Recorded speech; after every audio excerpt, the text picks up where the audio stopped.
পড়া শিখছো আজকে? জি স্যার, শিখছি স্যার। আমি তোমাকে একটা প্রশ্ন করব, তার উত্তর দাও দেখি। জি স্যার, বলেন। বলো, এই যে শাহরুখ খানের বইয়ের নাম কি? ১, ২, স্মৃতিসৌধ কোথায় অবস্থিত? ৩, মেট্রো রেলের গতিবেগ কত? ৪, মুরগি কি দেয়? স্যার, গৌরী সাভারে ১০০ কিলোমিটার বেগে ডিম পাড়ে। কি দেয়? কি? স্যার, স্যার গৌরী সাভারে ১০০ কিলোমিটার বেগে ডিম দেয়। গৌরী সাভারে ১০০ কিলোমিটার বেগে ডিম দেয়? জি স্যার। আজব ব্যাপার! এসব তুমি পাও কই? এই স্যার, ফালতু জিনিসগুলো তুমি কই থেকে পাও এগুলা? স্যার এটাই তো ৪টা প্রশ্নের অ্যান্সার। ৪টে প্রশ্ন আছে। গৌরী ১০০ কিলোমিটার বেগে ডিম দেয়। আজব ছাত্র। আমি কারে পড়াই আমি এইসব?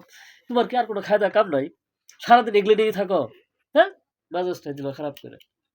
এই, যাও, পড়াবো না।